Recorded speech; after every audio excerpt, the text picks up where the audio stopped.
Yan guys, nag-umpisa kami ng tiles dito sa garahe. 60 by 60 po ang kakabit namin ngayon po guys. Ang bilang po 60 by 60 po ang ganda sa dulo. Mga 18 piraso.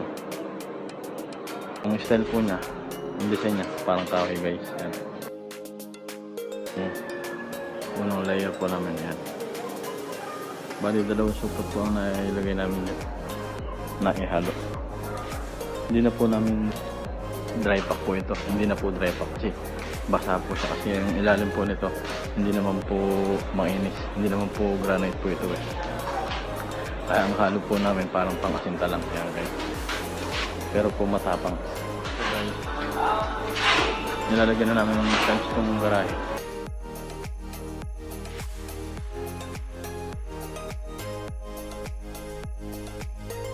So, sa pababa dito sa may gate, iba naman ng tiles po ilalagay 30 by 30, may design.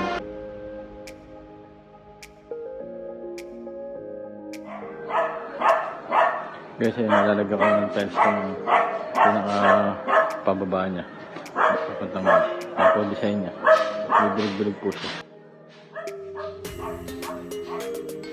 Nabubusin ko lang po yung halo na yun. At uwi din po ako. Sabado po kasi ngayon. Kasama ko. Kasi uwi na sila.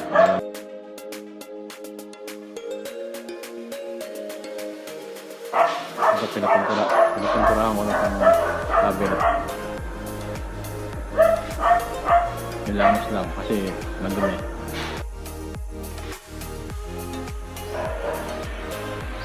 Guys, kinakabit ko nga pala yung angle bar dito. Okay. Para may kanal po kasi dito eh. Yan. Para hindi ma-shoot yung gulong. Yung tiles ko pala doon, tsaka doon, kulang pa. Pagdali pa ako sa may-ari. Sinula siya ng 15 peraso. Pagka nalayo ko na lahat yan, babaliktad ko yan. Ipupulgad ko yung lahat. Likod. Yung pinaka slide niya, ibang tiles po yun, magalas.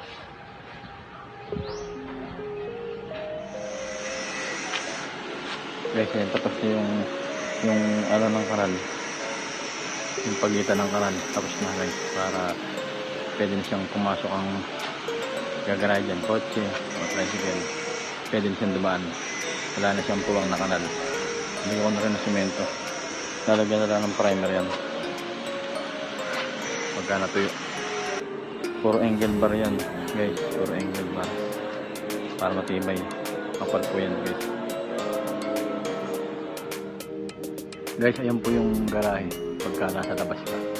Nilagay ko na kasi kanina yung mga ilaw na yan eh. Nilagay ko na kanina, nilagay ko na lang ng takip, hindi siya mapinturahan. Ayan guys, kasi ito binusan na namin itong ihawan po dito. Ihawan po yan guys. Nilagyan ko po ng flooring. Ayan po siya. Meron po nito yung pabili ng konti yung flooring. Ayan. Ito re-repairing ko po yan. Dati na po yan. Re-repairing ko lang. Gagandahan ko pa ng konti. Ihawan po yan para pag kami ng uwas yun po nag-iihaw. Ayan. Garden po siya, garden. Hello guys, yan po yung nilagyan po namin tiles dito sa ihawan. Yan po.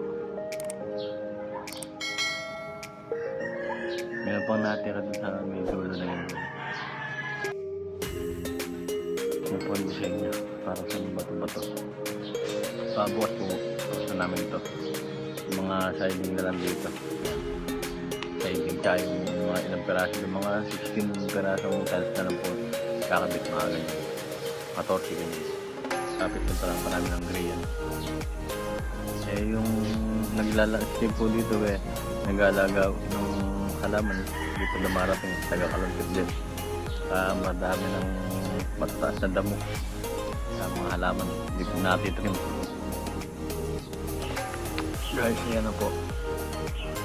Tapos na po yung tiles, saka po yung mga gilid po na yung mga siding. Bali dalawang araw din po namin ginawa ito. Bali 80 pieces po ito na tiles 60 by 60.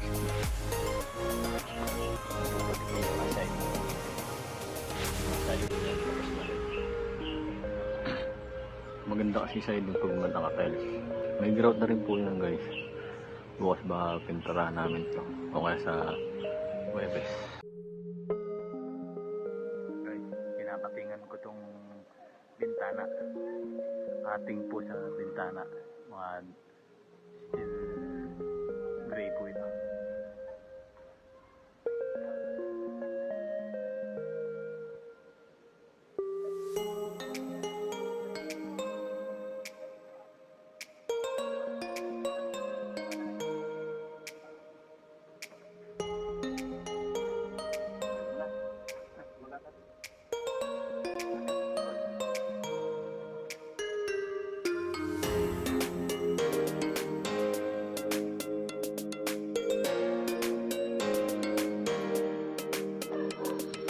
Good morning guys.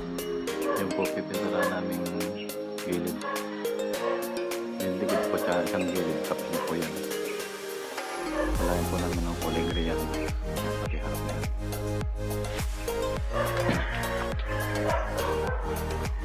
Yan. Pinturahan namin yan.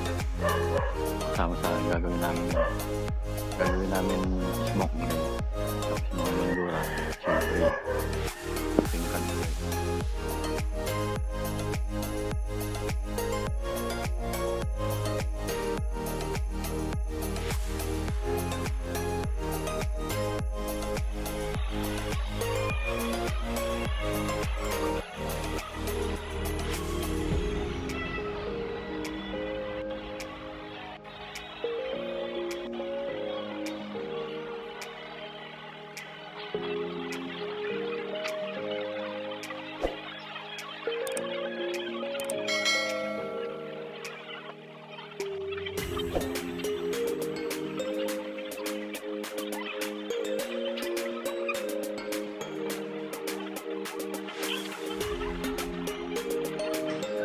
Yan guys, pininturahan na namin yung side na to.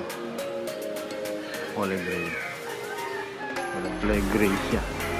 Smoke gray at saka shield gray. Yan, pinapinturahan ko na rin yung moldura at saka yung ng shield gray. Yan guys, pinapinturahan ko na.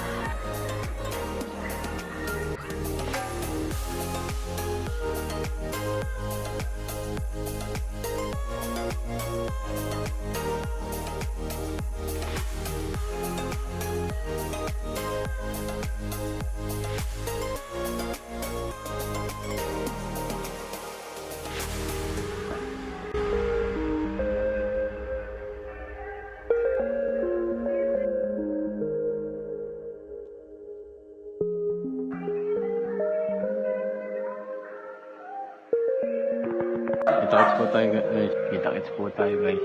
Kita-kits po tayo. Kita-kits po tayo bukas. Maraming salamat. God bless. God bless. God bless. Maraming salamat po. God bless. Maraming salamat. God bless.